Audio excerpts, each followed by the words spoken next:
Γεια σας, γεια σας. Πάμε σήμερα να φτιάξουμε ένα καρβέλι, έτσι. Ένα καρβέλι το οποίο είναι πάρα πολύ εύκολο στη διαδικασία του. Το μοναδικό πράγμα που θα χρειαστεί να έχετε είναι ένα συρραπτικό, τίποτα άλλο, έτσι. Η διαδικασία είναι πάρα πολύ εύκολη, δεν θέλετε πολύ χρόνο, οπότε να το φτιάξετε, είναι πεντανόστιμο.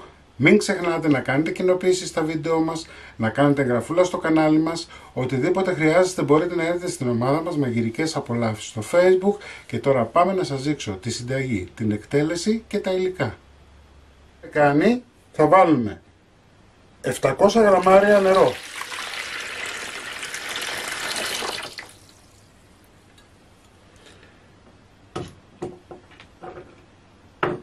Δύο φακελάκια μαγιά ξερή.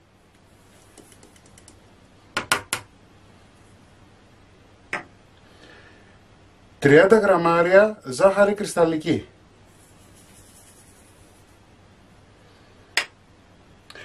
40 γραμμάρια ελαιόλαδο.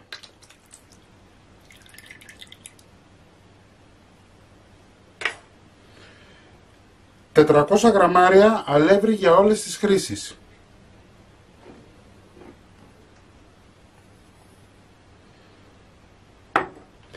20 γραμμάρια αλάτι. 700 γραμμάρια κίτρινο αλεύρι ζυμωτό. Είναι αυτό που φτιάχνουμε ψωμί χωριάτικο. Εντάξει.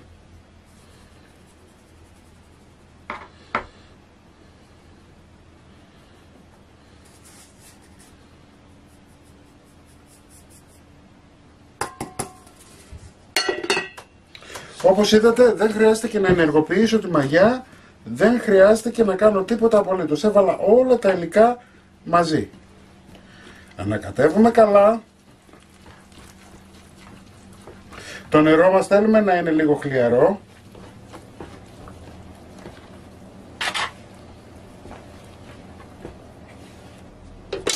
Και βέβαια ζύμαμε λίγο με το χεράκι.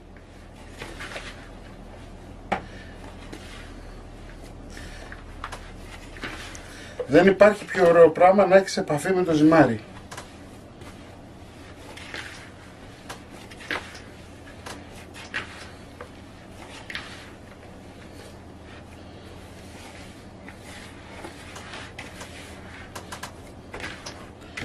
Το ζυμαράκι είναι έτοιμο. Τώρα τι θα κάνουμε, θα το αφήσουμε να ξεκουραστεί για 40-50 λεπτά, να φουσκώσει και θα συνεχίσουμε αμέσως μετά με το ψήσιμο. 40 λεπτά μετά βάζουμε λίγο αλευράκι στο πάγκο μας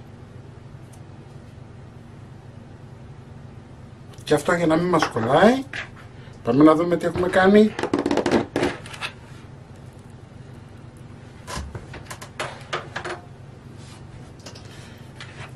Θα ρίξουμε τη ζύμη στον πάγκο.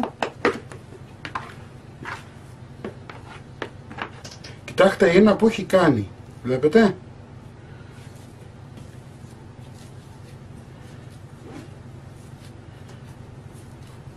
Θα το μαζέψουμε.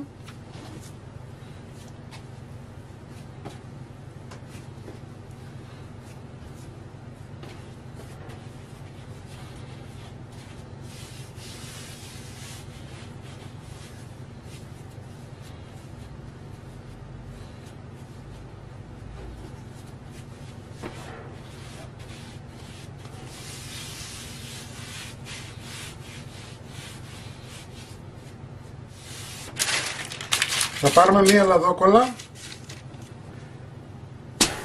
θα ακουμπήσουμε το ψωμάκι πάνω, λίγο αλευράκι να μην μας κολλάει.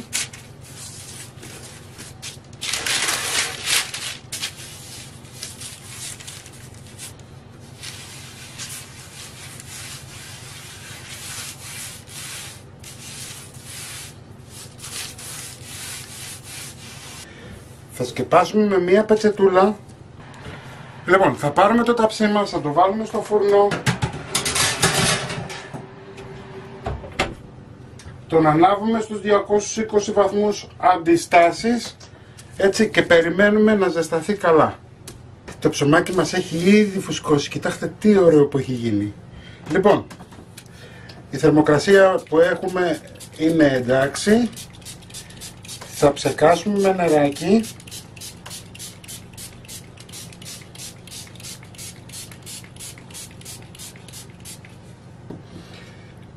Μπόλικο σουσάμι.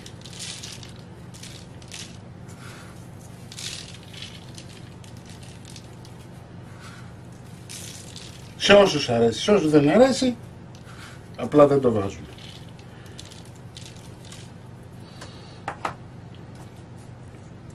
Θα κάνουμε ένα βαθύ κόψιμο με ένα ξηράφι.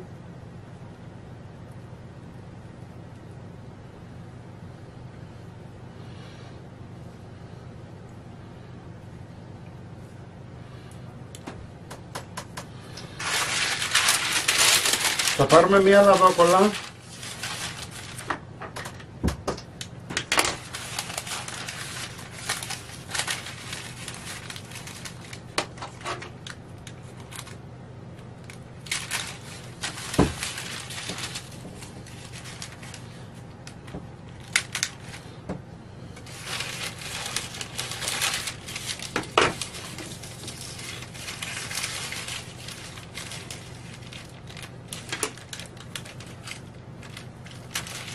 Θα το πιάσουμε στις 4 γωνίες, δεν χρειάζεται παραπάνω.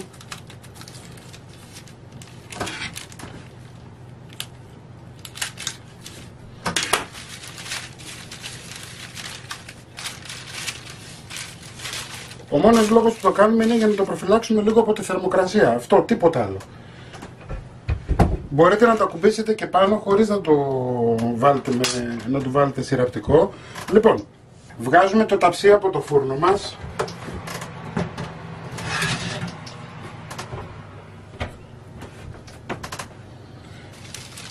Ρίχνουμε μέσα το ψωμάκι και φουρνίζουμε κατευθείαν.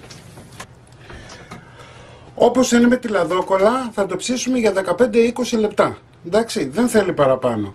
Το μόνο που θα κάνετε στα 20 λεπτά είναι να ανοίξετε το φούρνο και να τραβήξετε τη λαδόκολλα να φύγει για να μπορέσει να ψηθεί ομοιόμορφα καλύτερα. 20 λεπτά μετά κατεβάζουμε τη θερμοκρασία μας στους 180 βαθμούς. Ανοίγουμε το φούρνο μας χωρίς να το βγάλουμε και το μόνο που έχουμε να κάνουμε είναι να τραβήξουμε τη λαδόκολλα. Λοιπόν, τα αφήνουμε τώρα, το έχουμε χαμηλώσει στους 180 βαθμούς και τα αφήνουμε όπως το βλέπετε να συνεχίσει το ψήσιμο για 40 λεπτά περίπου ακόμα. Λοιπόν, το ψωμάκι μας όπως βλέπετε είναι έτοιμο. Έτσι. Θα το αφήσετε να κρυώσει και θα το κόψουμε μετά. Μην ξεχνάτε να κάνετε κοινοποίηση στα βίντεό μας, να κάνετε εγγραφούλα στο κανάλι μας, είναι δωρεάν. Οτιδήποτε χρειαστείτε μπορείτε να έρθετε στην ομάδα μας Μαγειρικές Απολαύσεις στο Facebook και τη συνταγή όπως πάντα θα την εβάλω στο www.magirikesapolavsis.gr. Να είσαστε καλά και θα τα πούμε πάλι με ένα επόμενο βίντεο. Γεια και χαρά σας!